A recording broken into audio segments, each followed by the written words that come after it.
Thousands of these drivers has been asking for a pay raise for years, but at this point they say they're not getting what they want at a time when gas prices are high, the cost of living is high, and even car insurance. So they are taking a stand. They want to have their voices heard. They want to make sure that people understand that there is a strike in place. They're asking other drivers and passengers not to use the Uber app today. And in addition, they are demanding the pay they say they deserve. Hundreds of these New York Uber and Lyft drivers with the Independent Drivers Guild and the Taxi Workers Alliance say they were due for their first raise in a decade. Actually today, right now on December 19th, they say Uber then sued to stop the raises. Ultimately, a judge granted a temporary restraining order against planned raises. Now, Uber says the increase would have forced them to raise fares. So we're hearing from a few of these different drivers this morning. They're actually here joining underneath the BQE, getting ready to start a protest, making their way across to Manhattan.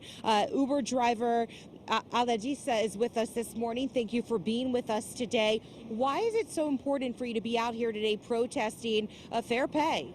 Well, the purpose of this protest today is to let Uber know that we do matter. This raise is something that we have been overdue for a long time. We have a crisis, economic crisis nowadays. Everything is high. Everything in the city is high.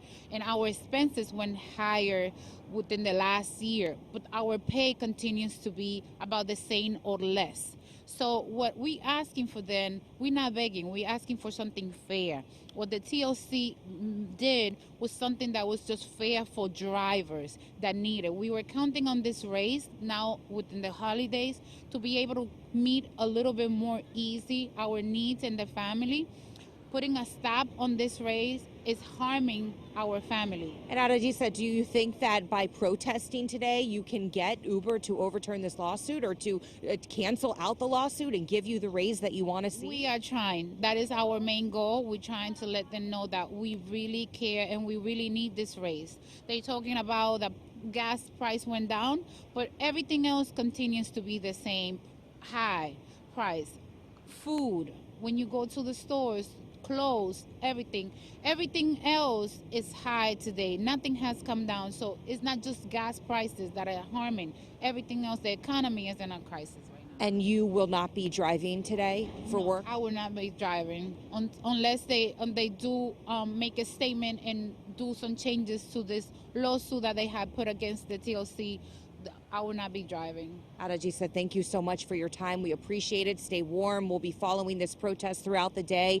Today, I appreciate your time. Thank you so much. We did get a statement from Uber, and we want to share with you what we've heard back from an Uber spokesperson. Drivers do critical work and deserve to be paid fairly, but rates should be calculated in a way that is transparent, consistent, and predictable. Uber adding driver pay has gone up 38.4% on a 7-mile and 30-minute trip since 2019. Now, Uber says they don't expect any disruption in service today. Time will tell, certainly, as this protest kind of pans out throughout the rest of the day. As I mentioned earlier, the drivers are here beneath the BQE here at Tillery Street. They're going to be initiating this protest, continuing a caravan across the bridge into Manhattan, where they're hoping to find some change and get those pay raises out in front of the New York Supreme Court.